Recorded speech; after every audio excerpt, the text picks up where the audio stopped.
Hey everyone! Yeah. Hey there. Took a little while before going live there.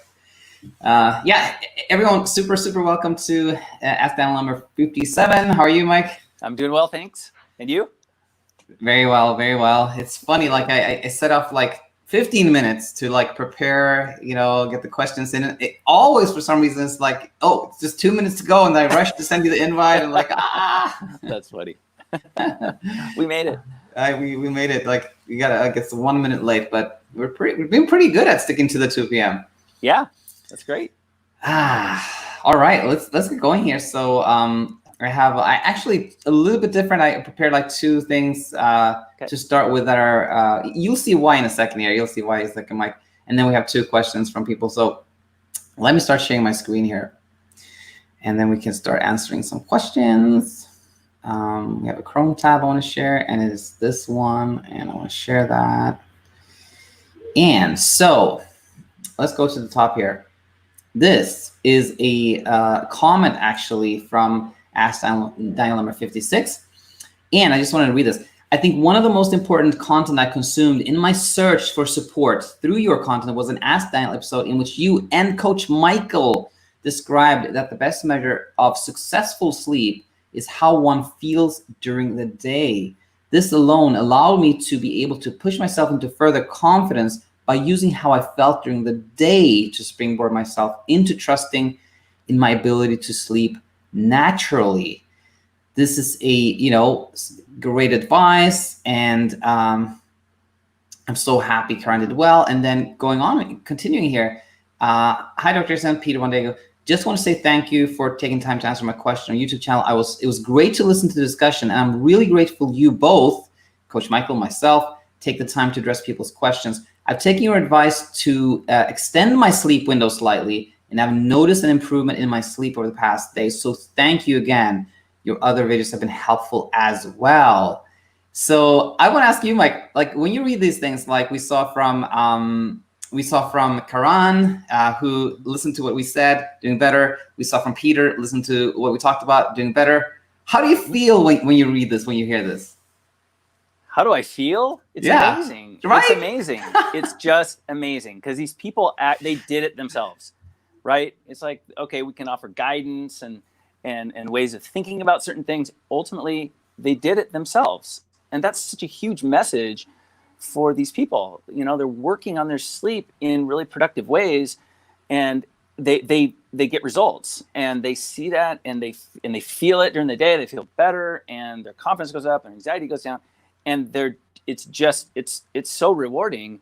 It makes me feel like really grateful, really, all the positive emotions you can come up with, basically. Exactly. And that's why, as everybody knows, this is not scripted. Michael has no idea what I'm going to bring up next. That's exactly right. Whenever I get a comment or an email, somebody saying like this, I think this is amazing. I'm so happy. And where I'm going with this is to say, anyone out there who wants to work or change your practice in the way that you take care of people that have trouble sleeping, it is super fun and rewarding. So if you are thinking in those lines, definitely consider becoming a certified sleep coach. Like nice. Excellent. Yes. That's banner, right? But really, like anyone out there, if you are somebody who maybe works in healthcare or mental wellness space, or if you have had trouble sleeping but you're doing better and want to help others, consider it. So much fun. Yeah, it really is. Cool. So with that said, let us go to our 2 questions for today. And anyone out there who joins us live, please leave live questions as well. So let me go here, and I'm going to go to this one. So this came in from Luke 4 days ago. Luke's been sending a lot of great questions, and he wrote the following. Hi, Daniel. Hope you've been well. I have an interesting question about your philosophies in the incorporation of some of what is classically called ACT. It seems that in some ways, once you're sleeping better, it's almost better to take an acceptance approach to some things. I remember Nick Wignall say it as well. Like you said, accept that you may have some hyperarousal for a while, but it will pass. Accept that you will have some bad nights from time to time, especially more often when recovery is more recent. I don't accept the insomnia, but accept that sleeplessness is part of getting past it, if that makes sense. I'd love to hear a bit about your opinion related to this and how your views shifted over time to what they are now. It seems you have a healthy mix of these different approaches to make a more comprehensive thing overall. All the best, Luke. So yeah, with that said, I'm sure you're familiar with ACT. Overall, what are your thoughts on ACT, CBT, acceptance, and have your thoughts on this shifted over time, Mike? Yeah, I kind of stick with the CBT focused guidance, and the ACT and mindfulness, kind of the accepting what's happening at the time, not fighting with it, kind of accepting it, acknowledging it, and just letting it kind of exist. I think has its place for some people, for sure. I feel like, sleeplessness is normal. And I think a lot of it is really kind of sleep education. When people understand that being awake a little bit at night is completely normal. That problems develop when you start to struggle with the wakefulness. You start to try to control it and try to do specific things to get sleepy. I think that can, that's where trouble can really begin and turn kind of regular sort of quote unquote normal insomnia into chronic insomnia. So, I guess I would just say that, if you found a technique that works well for you, and you feel confident with it, then that's what's for you. I mean, that's kind of it. I think, for me. Yeah, totally. And I think a couple of things that come to my mind is, number one, for anyone who's like, never heard this, what is ACT? What is CBT? Well, CBT is, cognitive behavioral therapy for insomnia, which is, I think where both you and I, Mike, we really come from CBT. And mm-hmm. I think as we should have this discussion, maybe we can have it here too, but I think, when I met you, Mike, and Martin too, is like, I feel like what you do and what Martin does and what I do is different from kind of like cut and dry textbook CBTI that is out there as well. So I just put that out there. But anyway, ACT mm-hmm. is for anyone out there, again, new to the channel, is this acceptance commitment therapy, which I think the core philosophy of that is, when you apply to insomnia, is that thought, like stressful thoughts are really what's driving the insomnia. And if you can learn how to externalize yourself from those thoughts, look at those thoughts from the outside, not engage with them, etc., then they don't harm you, they don't hurt you, they're not really a problem anymore, and then you can get better. I think, and I think that a lot of what you and I talk about, Mike, is acceptance. Like, don't engage with it, don't go there, etc. It is really acceptance. It's very, very, we kind of incorporate that part of that philosophy into CBT. But I think for someone that really isn't very active insomnia, really, really struggles, it is a little bit hard to start with ACT, I think, because it is kind of impractical. Impractical is the wrong word, but it's harder because you want to do something. It's hard to say to somebody, I'm really struggling, I can't sleep, I can't fall asleep, and then just be like, okay, well, just don't engage with that. Take a step back. It is difficult to do that, I think. So when somebody starts off, I think CBT is usually more practical and an easier way to start. Yeah, I agree. Talking about a sleep window and, leaving the bed when you're alert and things like that, those are pretty straightforward things that anyone who really wants to go down the road of improving their sleep without medication, that's kind of where you start. And then the ACT and those kinds of techniques are a little more advanced. I think they're interesting discussions for people who've been working on their sleep for a while and they kind of want to go to the next level. They feel confident enough, but they want to kind of fine tune things a little bit. And it tends to be a discussion. Those kinds of discussions come out after, a couple of sessions working with someone. Once they really understand kind of the natural sleep drive, the gas break analogy or whatever analogies you want to use, and they really kind of get that, then you can go on and talk about kind of that, maybe, I don't know, you can call it like higher level kinds of techniques, but I don't know if that's the right phrase for it or not. But I agree. I wouldn't start with that if I was working with someone. If someone approached me for help with their sleep, I wouldn't start with that. But yeah, a lot of people have done well with it. So. And absolutely. And I think, just to put this one out there too, it's most people don't even need to go there. Most people do really well with just, the basic CBT based things that we talk about. But I think, and Luke was asking, where has your philosophy changed, or where's it heading and things like that. And as you know, Mike, I'm always like, it's like experimenting. I know you do that too, like a lot of thoughts and like, how can we move further? How can we progress this? And my thinking here is like, you know, in the beginning, when I started this channel and talking to people, etc., I was very much like, well, if you have like sleep anxiety, then I can definitely help. If you have more general anxiety, then I'm not really too familiar with that. I don't know where to go with that. And now I'm more and more thinking about like how there's so much similarities and so much I do with insomnia. It really applies to anxiety as well. And so where my thinking has going now is kind of drifting now is like hyperarousal is such a big part of like anxiety, PTSD, OCD, all these things, right?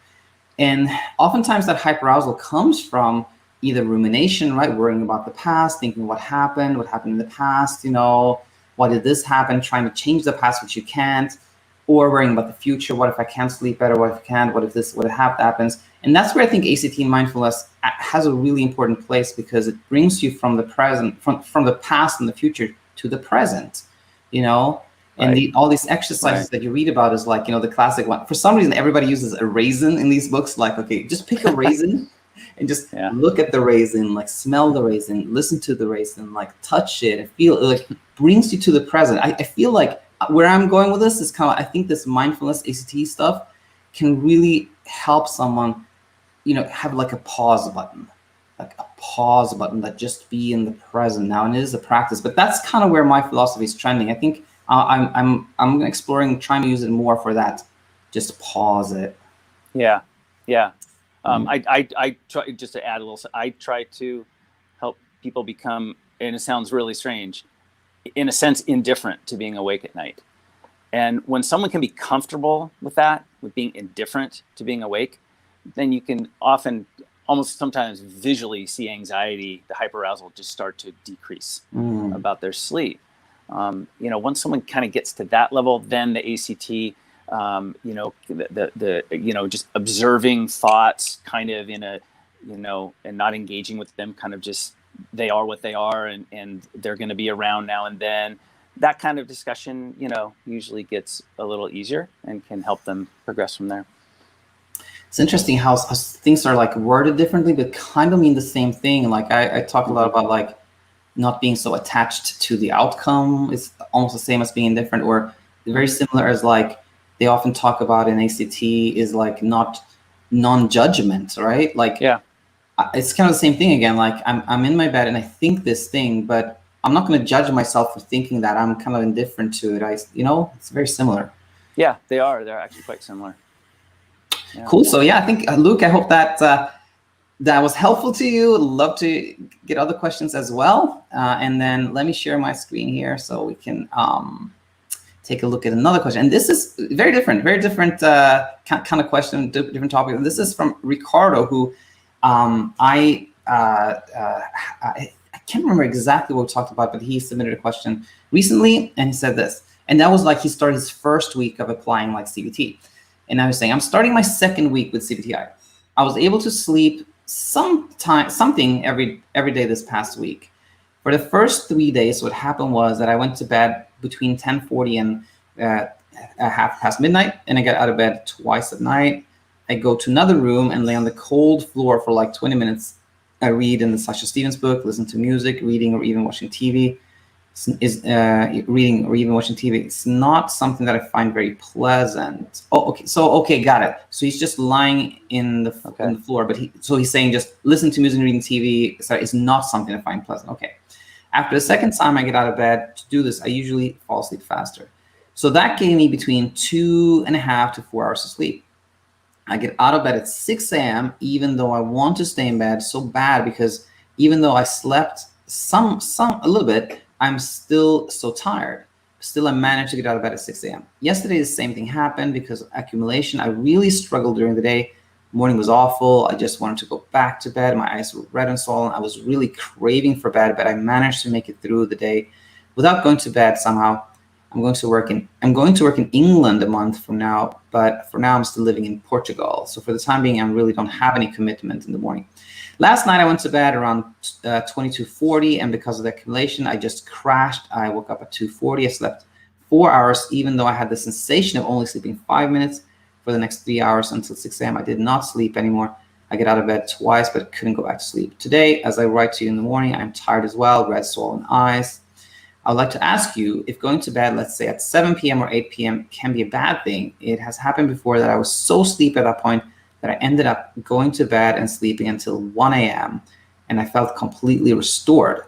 Now, obviously, waking up at 1 a.m. is not ideal as the working day for me starts at 6 or 7 a.m. But in the days like yesterday, my sleep drive was so high that it was really hard to fight against. So basically, I'm sleeping something every day, but I'm not feeling restored. And I'm afraid that giving into the temptation of going to bed, my sleep window can be a step back. Thank you a lot for your time and reading this.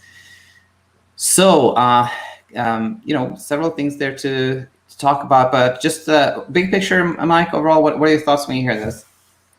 Well, there's a lot of time monitoring going on there, a lot of clock checking. So, that's to me is always kind of a good one to drop that.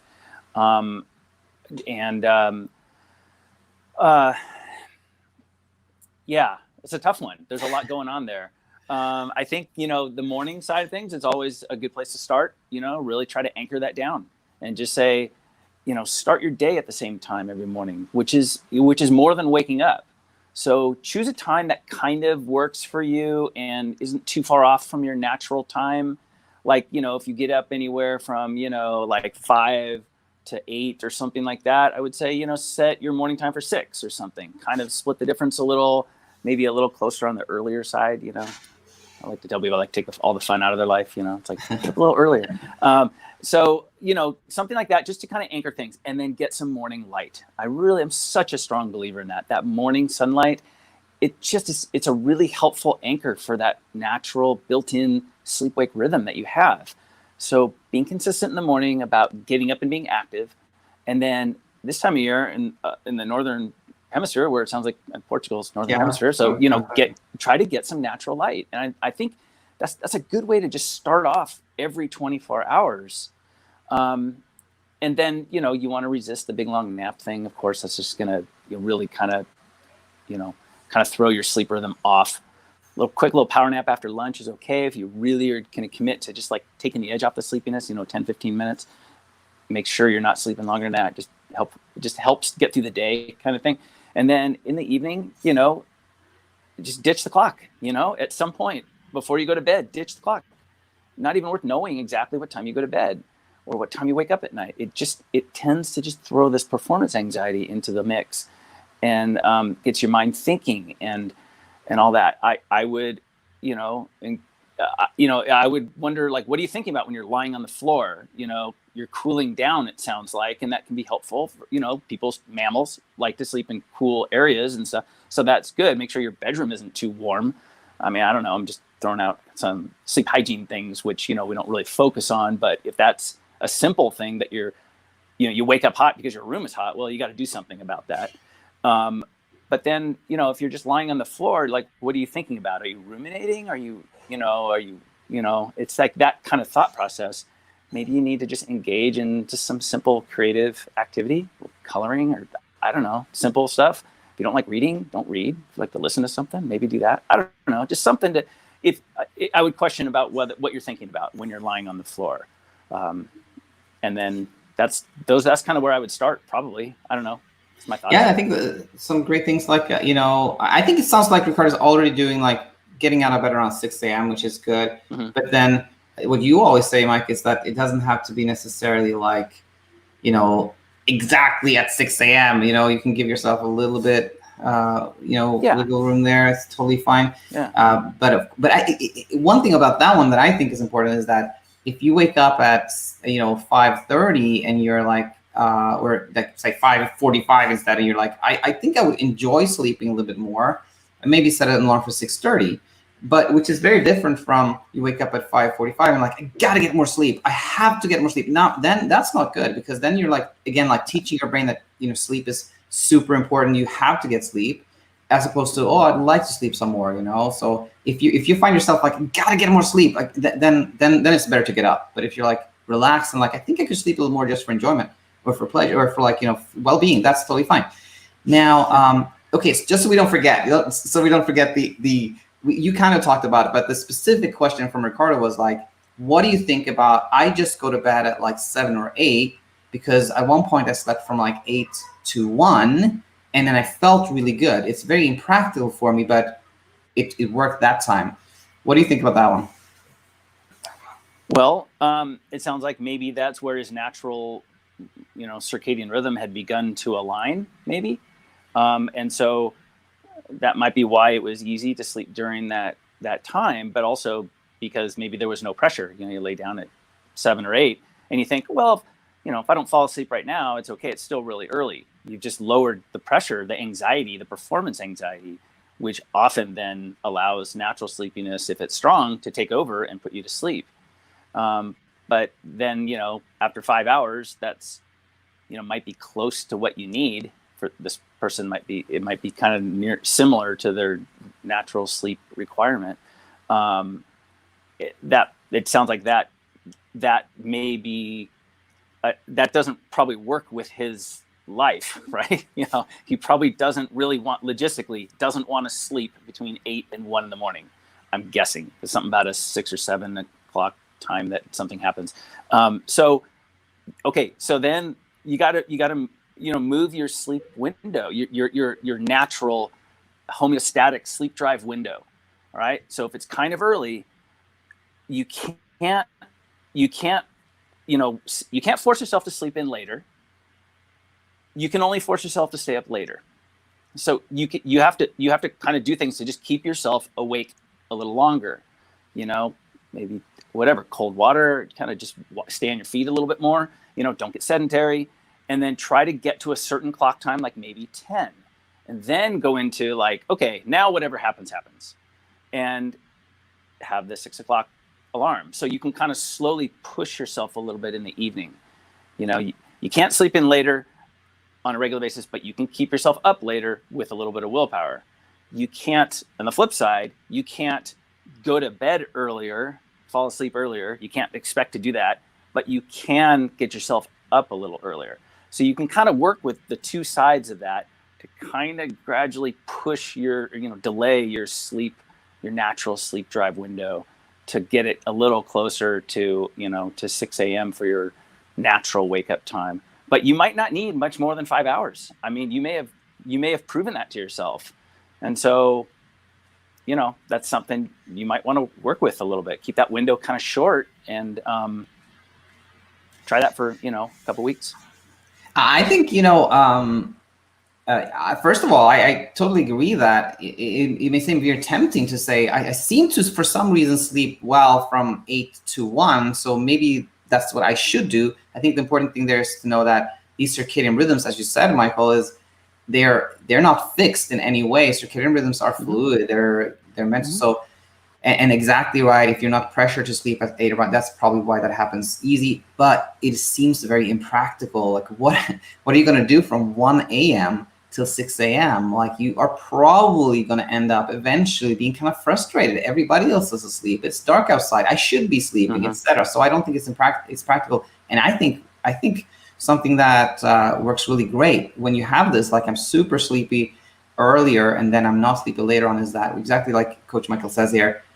At 10 p.m., stop checking the time, and then what happens. You still have 8 hours. Like, you probably have less pressure to sleep. And just one thing I want to add there was that, when somebody has this, like, I'm always really sleepy at 2 p.m. or I'm always really sleepy at 4 or it's at 7 or whatever, then I'd say plan something for that time. Plan something to do at around 7 or 8. That is like kind of the opposite of that. Something like, if you like jogging, that's the time to go out jogging. Or if you like getting outside or something, plan it for that time where you're usually so sleepy.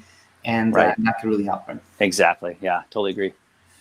Let's go. So let's just kind of like look at this again and see if there's anything else we want to add. And other than that, I think we are done for today. Let's see. That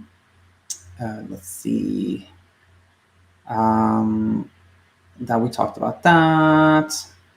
I went to bed around 24, wake up at 2:40. Oh yeah, this one, which I know you always talk about, Michael. I woke up at 2:40 a.m. Like that shows that you probably check exactly what time it is, which is never helpful because you always start calculating.